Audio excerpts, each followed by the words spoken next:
Hi, I'm Greg Maxwell and welcome to the Dogwood Guitar Shop. Recently I had the opportunity to attend a master class on modal tuning given by Trevor Gore and hosted by well-known luthier and teacher Robbie O'Brien in Parker, Colorado at Robbie's shop. The premise of the class was pretty simple, even though the material was very deep and complicated. And that premise is acoustic guitars produce sound or tone by how they vibrate. Change the way they vibrate and you will change the sort of tone or sound that the guitar produces. So it was a fascinating class and I learned a lot. But it stirred up a topic in my heart and mind that's very near and dear to me, and that is acoustic guitar tone. So I'd like to talk today briefly about learning to evaluate acoustic guitar tone. A curiosity to me is the difference between the average acoustic guitar player and the average electric guitar player. Now there's exceptions on both sides, of course, but I find that on average, electric guitar players are rather fanatical about their tone. They will swap out pickups and amps and string brands. They will experiment with an ever-changing array of effects pedals, always in search of that elusive tone that they're trying to capture, either that they can hear in their head or maybe trying to emulate a favorite player. Acoustic guitar players, on the other hand, I find on average take the tone of their guitars pretty much for granted. Many people feel that if the guitar has a particular brand name on the peg head, or if it's made of a specific species of wood, then the tone is just automatically there. And that is just so far from reality. And as you learn to really listen and train your ear to hear, you'll find that there's great variation in tone from guitar to guitar. Now, I realize this is somewhat of a controversial subject, and one of the things that makes it difficult is that we all hear tone differently in our own heads. We all have a definition, or we should, about what we think constitutes great tone, and we don't really have a common language for it. People use all kind of rather ambiguous terminology to describe what they think is great tone. You know, rich, full. Some people put a premium on bass response. Other people put a premium on treble response. Many players talk about sustain and volume, and certainly these are all involved. But I find that if we will really train our ears to listen, regardless of how we define tone, we can learn to listen for it. And we can learn to evaluate individual instruments based on this and not just take the tone of any particular guitar for granted. So I'd like to offer some tips today that I found have helped me over my career as a player and also as a builder to learn to evaluate acoustic guitar tone. And the first thing that I would say is that we need to train our ears and our brains to really listen. It's surprising sometimes how much we just go into auto mode when we pick up a guitar. We don't really think about the tone. So practice focusing on really listening to the tone of the guitar.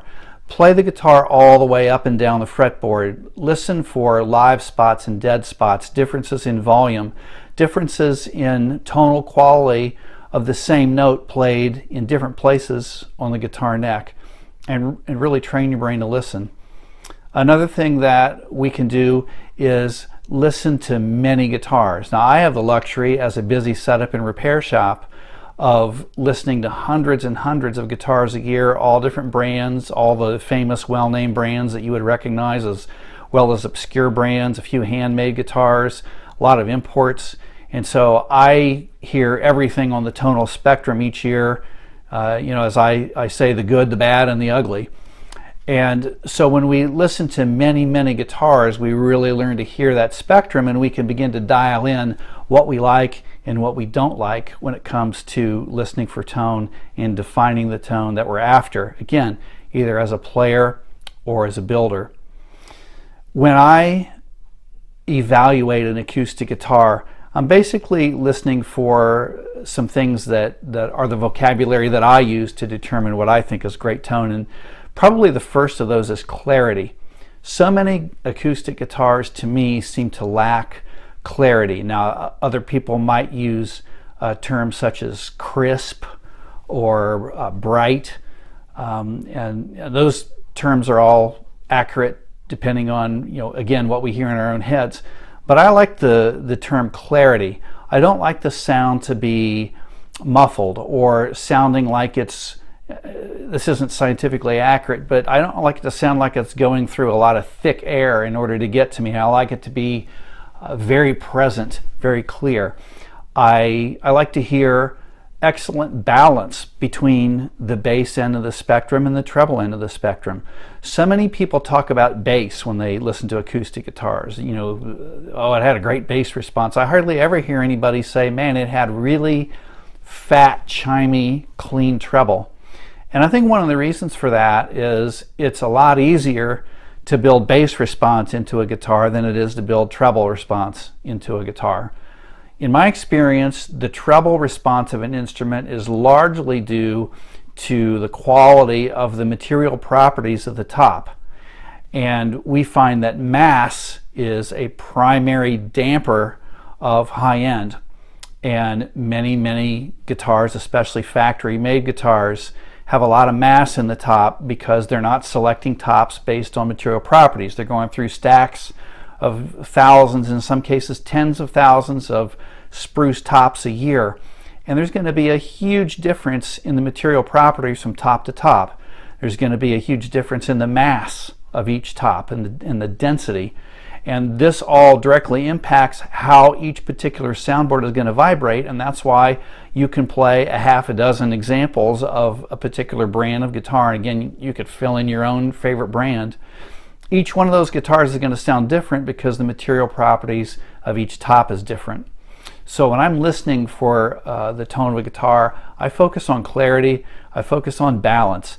I don't like to hear a lot of mid-range. When I play a bass-heavy chord like an E chord, an open E chord, and then I play a D chord, of course, obviously the D has a more treble structure to it. But I listen to both of those, and I don't like to hear that thumpy mid-range as the ringing part of the chord, but I like to hear the clear spectrum all the way across, whether I'm playing a bass-heavy chord or a treble-heavy chord.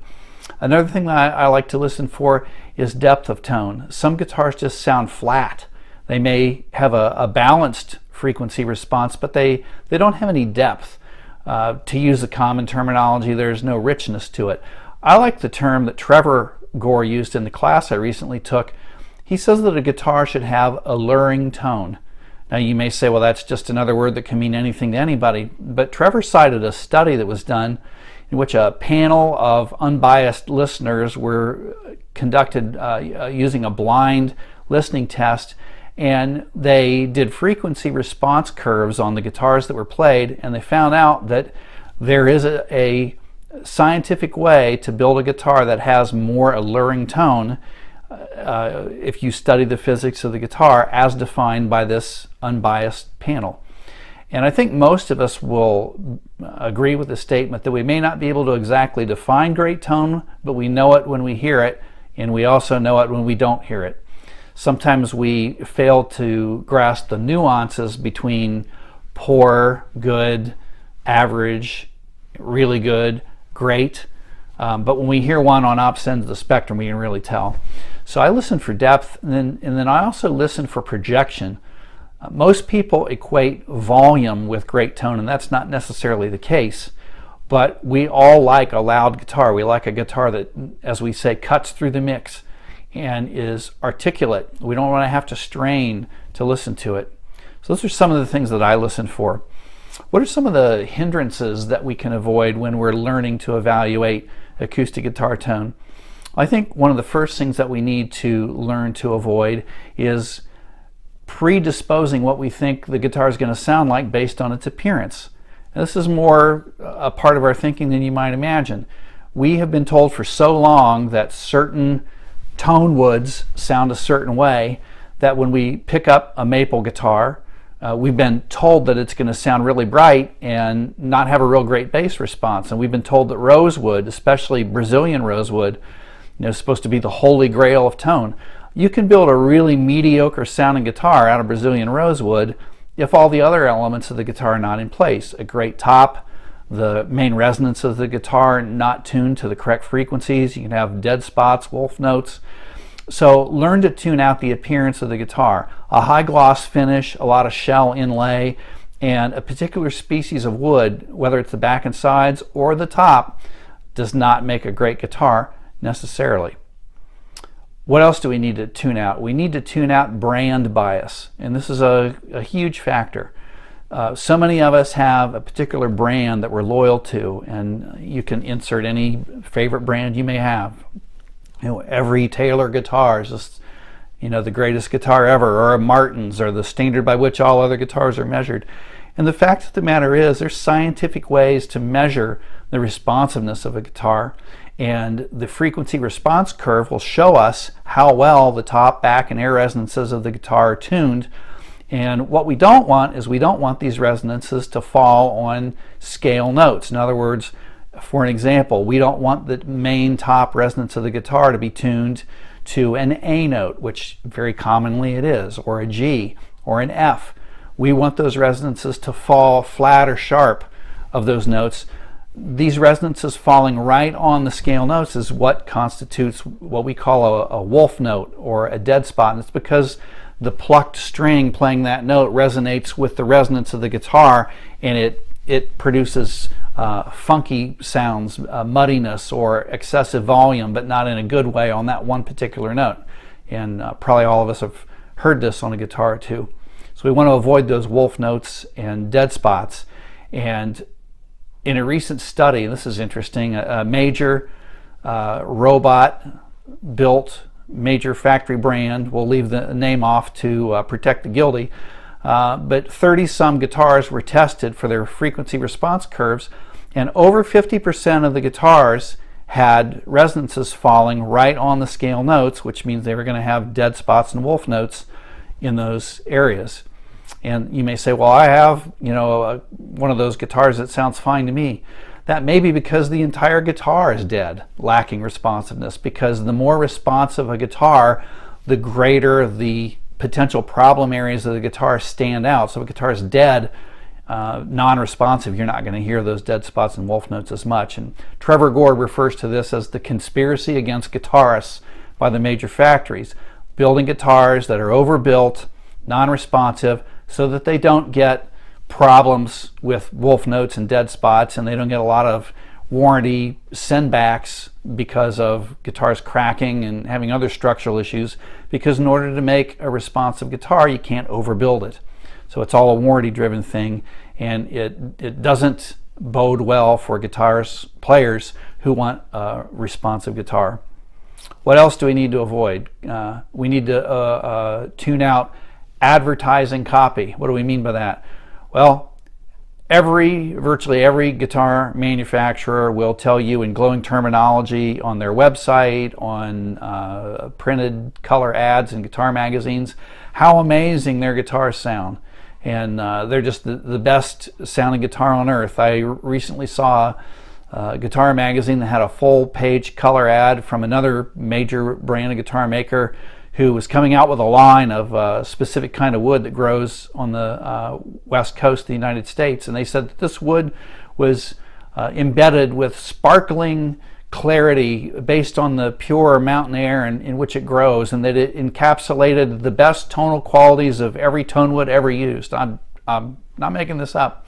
And I just laughed out loud when I read that, because scientifically it's absurd. We need to tune that kind of stuff out. So we need to avoid appearances, avoid brand bias, ignore advertising copy. And then we also need to take into consideration a lot of other things that affect tone, like what kind of pick you use, whether you grow your fingernails out or not with your finger pick, room acoustics and whether there's noise in the background like an air conditioner running. These all can have a big impact on how guitar sounds. So we want to make sure that we're not doing a good guitar a disservice by muting the tone based on the listening environment or the type of pick we use. I really don't like soft plastic picks because they're just tone killers. I use a pick from California called a V pick. V is in Victor. And you can go to their website, v-picks.com. I really like them, great tone. And they don't slip around in your fingers, which is another great benefit from them. And then the last thing we need to do when we talk about learning to evaluate guitar tone is learn to be brutally honest. We're not going to learn to evaluate great tone if we go out and spend $2,000, $3,000, $4,000 on a guitar and then convince ourselves that it's a great sounding guitar because we spent a lot of money on it. And honestly, who wants to buy an expensive guitar and then find out it doesn't have great tone? So what we tend to do is we tend to convince ourselves that it's really great. So what we need to do, hopefully, is play guitars before we buy them, but learn to be brutally honest and say, okay, this is what I like about this guitar, this is what I don't like about this guitar. As a builder, I do this, and I strive to make every guitar better than the last one that I built. But I want to be brutally honest. I want to say, if I pick this guitar up in a store, and I don't sell my guitars through stores, direct sale to customer only, but if I went into a store and picked up this guitar, would I strum 2 or 3 chords on it and say, I have to have this guitar? That's my goal. I want my guitars to be the very best guitar a player has in his or her collection, the standout instrument, and that's my goal. But in order to get there, I have to really be honest about my tone. I listen to feedback from players. And fortunately, a lot of the people that do come into my shop and play my guitars immediately identify with the clarity and the balance that they have. But I got to be brutally honest. I have to be willing to say, if something's not quite there, I got to be willing to admit it.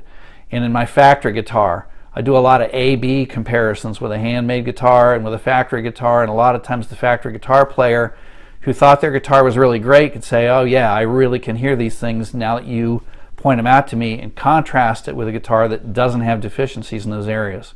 So be brutally honest. I hope some of these tips and ideas help you. Again, the goal here is not to put down anybody's guitar, any brand. The goal is to learn to discern great tone and not be satisfied with anything less. Happy playing, and I'll see you next time.